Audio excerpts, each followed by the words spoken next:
भक्ति के बस में भगवान बसे छे बाबू।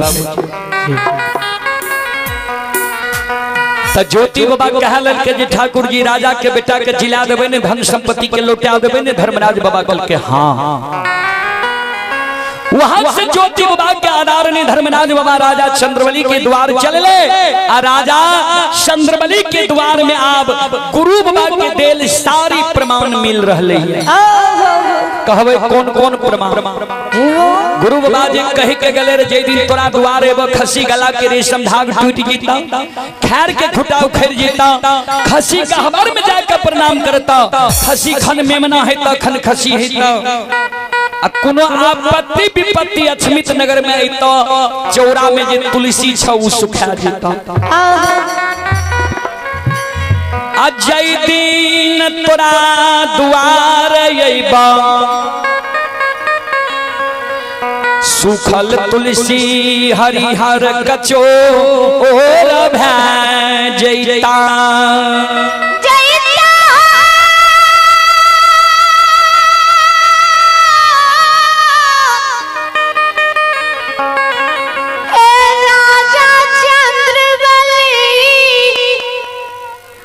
बाबूजी हेलो। तो जय दिन बेटा मरले रे राजा के, बेटा के राजा चंद्रवली ने आग में जलेल के, ने पानी में भसेल के, ने मिट्टी में दफनेल के, तुलसी चौरा में वह दिन सुखा गया। आए गुरु बाबा के आगमन राजा चंद्रवली के द्वार में बह रहे हैं। आए सूखल तुलसी आंगन में हरियर कचोर भए गए, पांचों खसी एक डेग चले छे, मनहुआ के बैस जाय छे, पांचों खसी में मिया रहले है, आवाज लगा रहले है। भगवान रानी चंद्रावती खसी की आवाज सुन लगे, रानी चंद्रावती दौड़ के खसी लग जाय छे। खसी के एक मुट्ठी घास लाब के दे छे, खसी घास नहीं खाय छे। खसी के जल लाब के दे छे, जल नहीं पिए छे। अपना राजा रानी 5 दिन से भूखल, एक मुट्ठी दाना रानी चंद्रावती खसी ले जोगा के रखने रहे। खसी के आगे में दाना दे छे, खसी उ दाना नहीं खाय छे। रानी चंद्रावती घबरा गए, भगवान हो आब लागई छै खसी बुढ़ापा, बुढ़ा गेलई। एक डेग खसी चले छे, मनहुआ के बैस जाय छे, बेटा मर गेले। अगर बेटा के कबला काल खसी मर जेते, धर्म हमर नष्ट। अब लागे छे धर्म अछमित नगर में नहीं बचता। रानी कया खसे आंसू गिरई छई, कानल कानल राजा चंद्रवली लग जाय छई। हे बाबू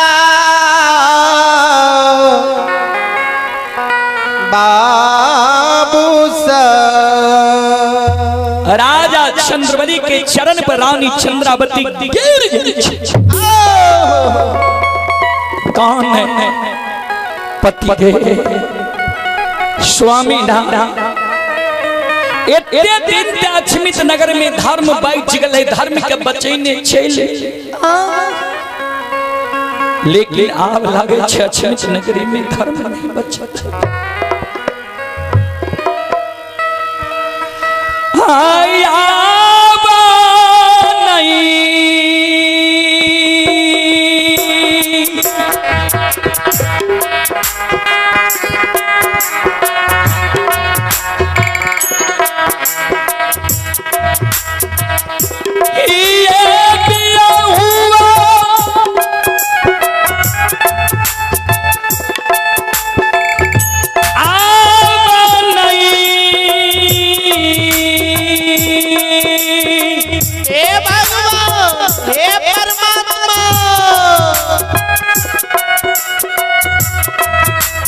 धारा माये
चले पुरस्कार की ओर। आप ही शशि भूषण पजियार जी के सुपुत्र ही ब्रजेश कुमार विक्रमादित्य बाबू तेगराह की ओर से शानदार 51 रुपये की पुरस्कार आए हैं। बच्चे को हमारे मंडली की ओर से शुभ आशीर्वाद। बाबा धर्मराज बच्चे को सुखी रखे। श्रोता बंधु, राजा चंद्रवली के चरण पर रानी चंद्रावती गिर गए। राजा चंद्रवली रानी के भैर बांध के पकड़ के हृदय से लगा ले। पतिवार कौन चीज के तुरा याद लगे जे जार बाजार तू खेल रह दो रानी। हे प्राण प्रिय, हे पतिवाता अर्धांगिनी,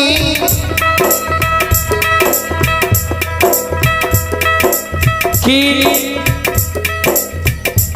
जय समय में भगवान हमारा अमीर बने रहे, अमीरी समय में कोई चीज की कमी विधाता हमारा नहीं रखे रहे। अमीरी समय में तू फल फलिहार खुआ मलाई भोजन करे रहो। आए हमारा घर में तोरा भोजन करे के लिए 5 मुट्ठी दाना भगवान ने रखा कि वो अमीरी समय के फल फलिहार खुआ मलाई के तोरा याद आवे जे जार बाजार दुकान छो।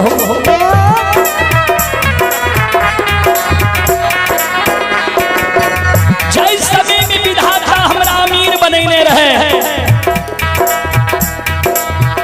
रंग बिरंगी पीताम्बरी साड़ी पहरे हो। आए वो दिन भगवान हमर नहीं रखा। तोरा कान पर एगो साड़ी 1000 जगह उस साड़ी फाटल कहू न के तू तुरंत के ढकने छो कि वो अमीरी समय के रंग बिरंगी साड़ी के तोरा याद आवे छो। जार बाजार कौन छो कि जय समय में भगवान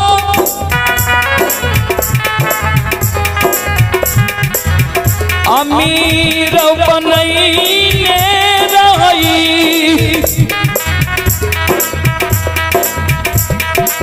लाली सेज पलंग सोफा सेज पर तू सूते रहो कि वो लाली सेज पलंग सोफा सेज के तोरा याद आवे छ जे जार बाजार कानी छुखिया।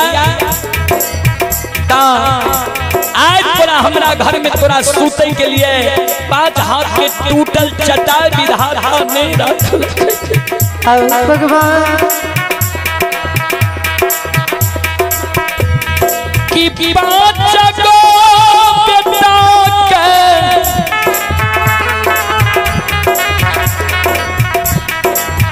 9 महीना 13 दिन 27 मिनट 37 सेकंड गर्भ में राख लो। 10 हाथ के सारी सोयरी में सजा दिल हो।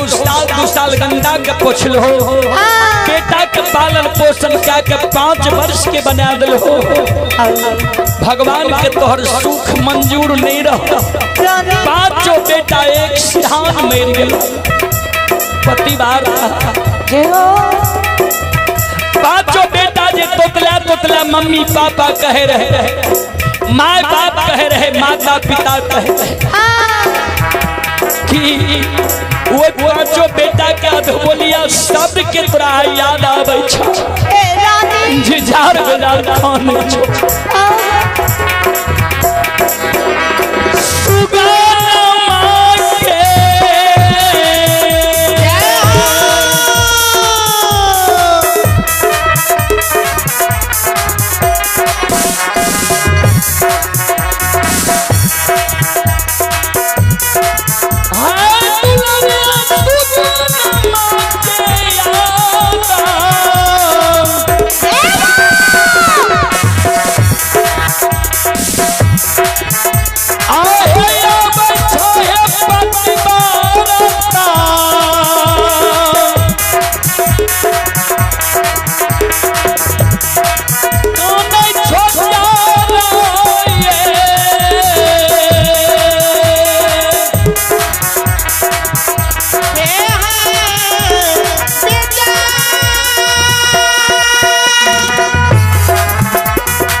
हेलो, हमारे जग के व्यवस्थापक महोदय जितने कलशधारी हैं कृपया उनको भोजन करावे। कलशधारी लोग कलशा को अपने जगह पर ठाम पर थोड़ा सा घुमा दीजिए और कलशा को जगह पर छोड़ दीजिए। जाकर के भोजन कीजिए, उसके बाद कलशा आप लोग उठा करके घर ले जाइएगा।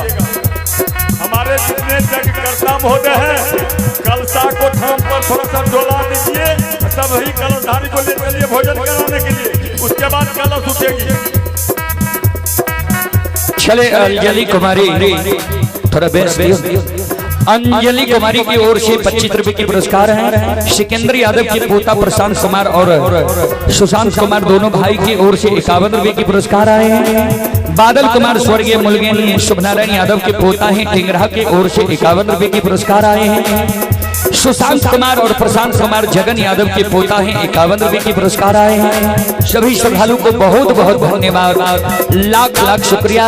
और आप हैं संत शिरोमणि वृंदावनो राजेश पोदार ग्राम बगेबा सुपुत्र हैं, शिवम कुमार सुपुत्री हैं, आरती कुमारी सुपुत्री, पार्वती कुमारी की तरफ से 21 रुपए की पुरस्कार आए हैं। भगवान सभी श्रद्धालु की मनोकामना को पूर्ण करें।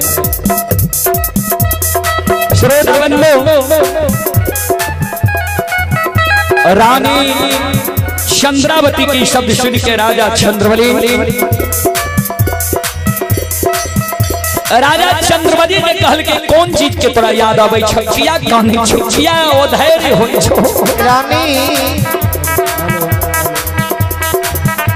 रानी चंद्रावती पति के चरण पर गिर गले। पति दे स्वामी ना न पूर्व समय के धन संपत्ति खुआ मलाई के याद आवैया, न पीताम्बरी वस्त्र के याद आवैया, न सोफा सेट लाली सेज पलंग के याद आवैया, न 5 गो बेटा जे मर गए ओकर याद हमरा नहीं आवैया। कल के तब याद कौन चीज के आवे छकिया क्यों नहीं छो। कल के पति दे गुरु बाबा जी बच्चन कह के गले रहा। हेलो, वो बच्चन अछमित नगर में मिली। हेलो, कलशधारी माताएं से गुजारिश है कि भगदड़ नहीं मचावे। आप लोग अपने अपने कलश को जगह पर हिला करके पंडाल से मंडप से बाहर हो जाएं। आप लोग भोजन के लिए चलें। कलशधारी माताएं लोग, बहनें लोग, आपसे गुजारिश है कि भगदड़ नहीं मचावे। कलश को जगह पर हिला देना है और जा करके भोजनालय में भोजन करना है। उसके बाद कलश उठाएंगे। आप लोग हिला हिला करके बाहर हो जाए। धन्यवाद। गुरु बाबा के सारी प्रमाण अछमित नगर में मिल रहे हैं, लेकिन अभी तक जे गुरु बाबा अछमित नगर नहीं लगे, गुरु बाबा के दर्शन नहीं भेले। पति दे स्वामी ना हाँ हमरा चिंता भगवान आओ ये गुरु के चिंता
हेलो चलिए पुरस्कार की ओर। हेलो आप हैं अमित कुमार, पिता संजीत यादव टेंगरा, 51 रुपए की पुरस्कार आए हैं। और अनीश कुमार, पिता संजीव यादव, ग्राम टेंगरा, 51 रुपए की पुरस्कार आए हैं। नीतीश कुमार, छतीश कुमार, पिता राजदीप यादव टेंगरा, 101 रुपए की पुरस्कार आए हैं। लक्ष्मण यादव के सुपुत्र भूपन कुमार, श्रद्धालु की ओर से 101 रुपए की पुरस्कार आए हैं। भोटर पहलवान टेंगरा, भोटर बाबू की ओर से श्रद्धा के साथ बड़ी उदार दिल से शानदार 101 रुपए की पुरस्कार आए हैं। भगवान सभी श्रद्धालु की मनोकामना को पूर्ण करें। माँ सरस्वती परिवार में बाल बच्चे को सद्बुद्धि सद्ज्ञान दे। बाबा भोले भंडारी भंडार को भरे रखे। जय हो दानी श्रद्धालु की जय हो, उनकी समस्त परिवार की जय हो।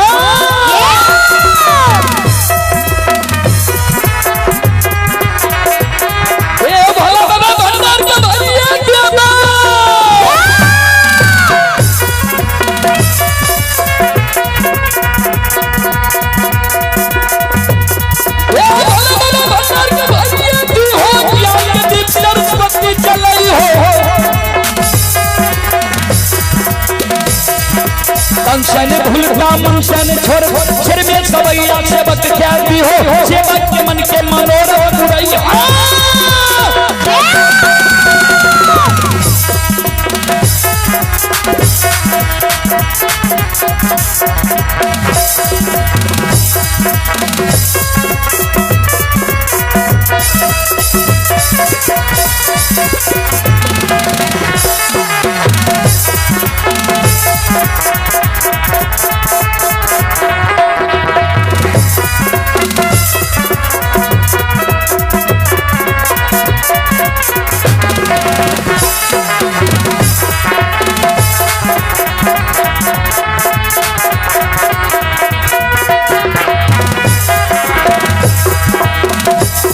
हे योगी देवता सतरंगिया छिए,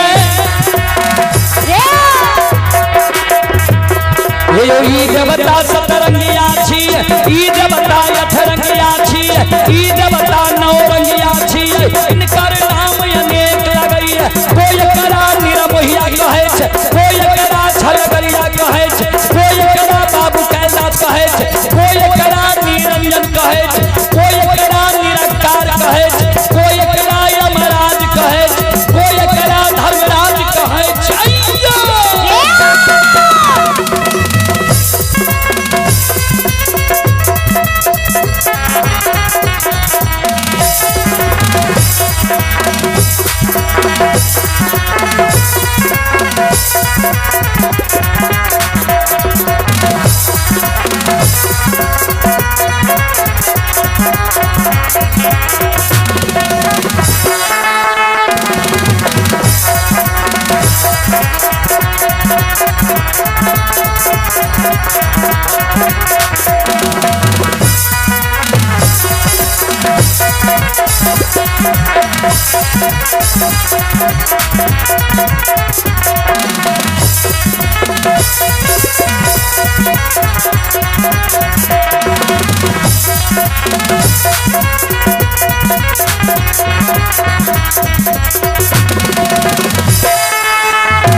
ये धारा माई के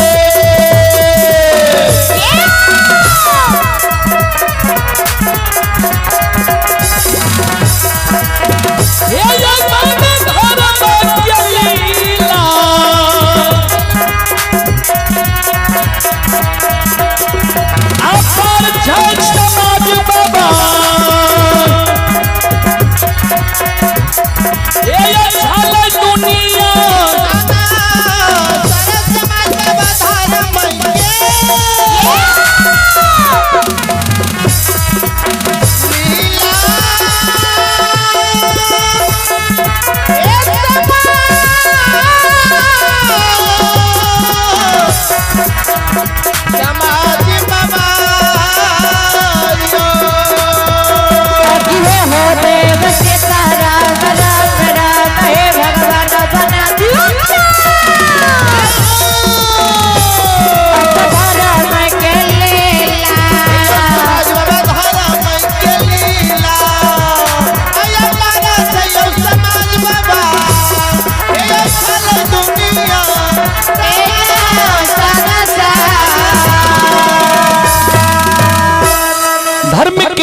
अगम अपार, कोई पावे न पार, गुण गावे हजार, भक्त करे जय जयकार।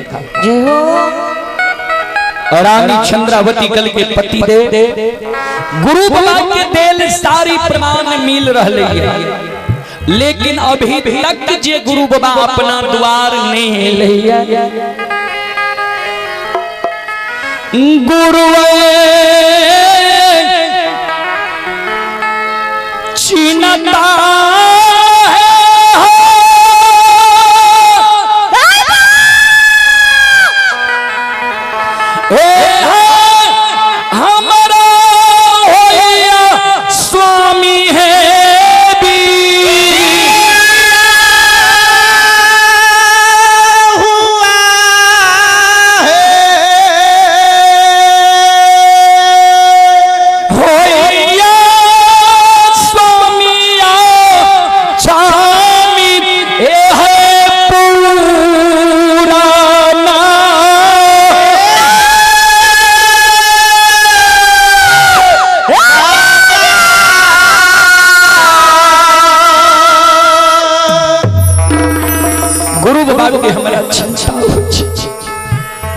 जाओ जाओ अब समय बीते शंका होय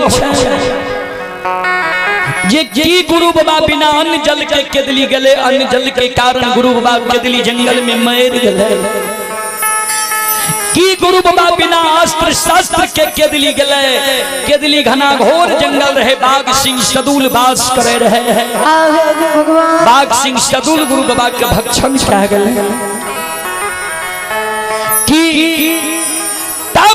गुरु बाबा केदली जंगल गले, तब करे गुरु बाबा उच्च दिबरा के भीड़ तने बन गए।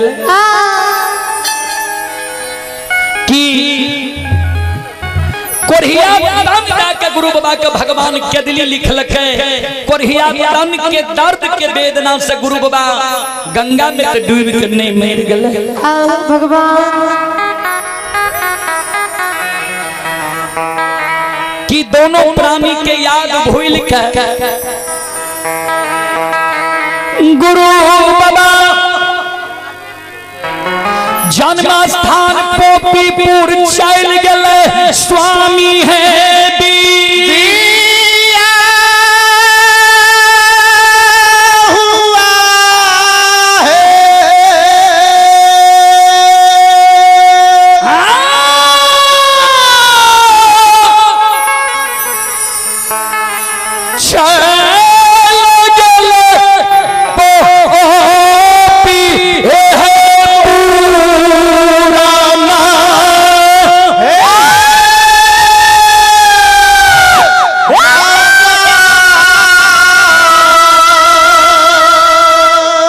पुरस्कार की ओर घूरन यादव के पोता है अरमान बाबू 51 रुपए की पुरस्कार आए हैं। कुश कुमार लव कुमार पिता राम भगत 101 रुपए की पुरस्कार आए हैं। रोहित ठेकेदार के सुपुत्र हैं रौनक कुमार, ग्राम टिंगरा की ओर से शानदार 101 रुपए की पुरस्कार आए हैं। सभी श्रद्धालु को बहुत बहुत धन्यवाद, लाख लाख शुक्रिया। भगवान सभी की मनोकामना पूर्ण करे। रानी चंद्रावती के शब्द सुन के राजा चंद्रबली रानी के हृदय से लगा ले छे, प्राण प्रिय सुन। अभियन गुरु बाबा के दिल प्रमाण मिल रहे है। गुरु बाबा जरूर अपना द्वार आवे है। हे प्राण प्रिय ने काना, रानी चंद्रावती कल के पति दे खसी एक डेग चले छे, मनहुआ के बैस नहीं खसी आए, दाना खाए छे नहीं, घास भूसा खाए छे नहीं, पानी पिए छे। बेटा तो मरिए गए, धन संपत्ति द्वार से चली। अगर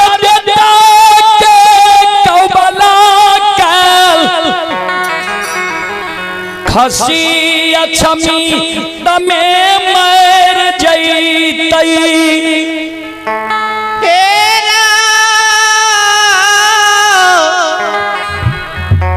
हे स्वामी नाथ धर्म चाहिए भगवान पति दे बेटा मर गले मरे दियो धन संपत्ति द्वार से चल गले अमीर से गरीब बन गली राजा से रंग बन गली अमीर से गरीब बन गली गरीब बन के समाज में हम पूजा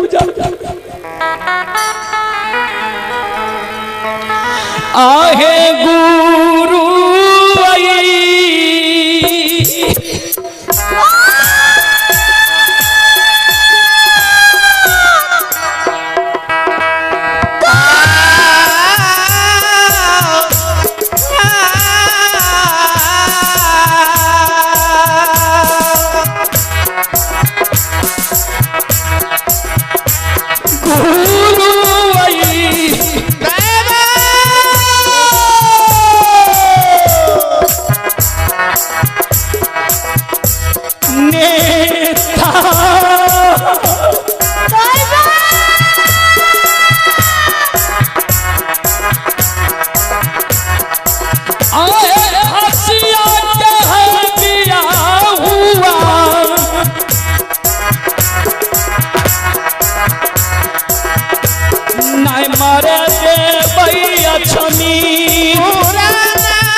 पति दे एक काम यहाँ करू हमर भाव मानो स्वामी नाथ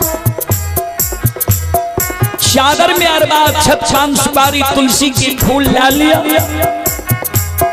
चल जा गुरु बाबा के जन्म स्थान पोपी नगरी गुरु बाबा दयाल है गुरु बाबा के आदर सहित यहाँ बोलेंगे छेला खसी सुसार गुरु बाबा जब नहीं याद है गुरु बाबा के वंश खानदान में कोई नहीं कोई भगत बजियार जरूर भेजे वही भगत बजियार के यहाँ आदर सहित गल फूल डाकर लेने यार खसी सुसार लगा भगत बजियार जब नहीं भेल है तो गुरु बाबा के वंश में कोई नहीं कोई वैष्णव मूर्ति वही पासवान कुल में जरूर है वो वैष्णव मूर्ति के जब बोलेंगे चेलाबू खसी सुसार लगा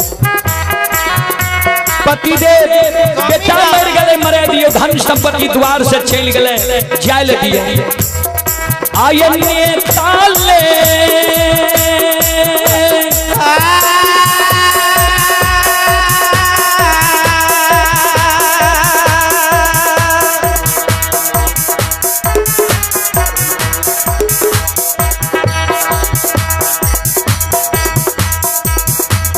हेलो लाख लाख धन्यवाद रुदल बाबू जनता जनार्दन की सेवा धर्मराज की सेवा धर्मराज के दरबार में आप अपना हाजिरी लगाते हुए भरी सभा में हम मांग रहे हैं जब तक आपका जिंदगी तब तक मेरा सेवा जब तक मेरा जिंदगी हो सके तब तक हमें आप भूलेंगे नहीं आप हमारे दिल के टुकड़ा के बराबर हैं मेरा प्रतिष्ठा आप हर हमेशा याद रखने और ऊंचा करने का काम करते हैं मैं बाबा धर्मराज की ओर से लाख लाख धन्यवाद देता हूँ रुदल बाबू। आपकी दिन दुनिया रात चौगुना प्रतिष्ठा में पृथ्वी धर्मराज करेंगे। आप धर्म व्यवहारी हैं, मेरे तरफ से लाख लाख धन्यवाद। मैं समय सारणी को देखते हुए आग्रह करूंगा, ग्रामीण भक्तिया मंडली आप आवे, सुसार लगा दें। सूर्यास्त होने के लिए जा रहा है, फिर मौका मिलेगा तो रुदल बाबू आप लोगों के बीच आएंगे, आप लोगों की सेवा में तत्पर रहेंगे। हमारे जैसे समर्पित है रुदल बाबू। मैंने अपने जीवन को धर्मराज के दरबार में दान कर चुका हूँ, जिससे मैं लिखा हूँ जीवन दानी। मेरा कर्तव्य है 12 मास 300 दिन धर्म के नाम पर जहाँ दिन हो रात हो समय बिताना। उसी तरह रुदल बाबू समर्पित है आप लोगों के बीच धर्म व्यवहार करने के लिए। आप लोग जब याद कीजिएगा तब आप लोगों के बीच हर हमेशा उतरने का काम करेंगे। समय सारणी को देखते हुए माफी मांगते हैं और ग्रामीण भक्तिया मंडली को मैं आग्रह करते हैं, आइए मंडप में सुसार लगाने के काम करें। बोलते प्रेम से बाबा धर्मराज की प्रणाम। हमारे जीवन दायिनी सभापति बाबू श्री सत्यनारायण बाबा को कि चित्तुस दास को इस योग समझा है और सभी श्रोताओं से भी अब मैं क्षमा चाहता हूँ। हमारे ग्रामीण मंडली का समय हो चुका है। ग्रामीण मंडली से मैं आग्रह करता हूँ आप लोग अविलंब आने की प्रयास करें। तब तक 2 शब्द में मीरा साहब का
हमें आग्रह करवे सब माँ बहन बाबू भैया से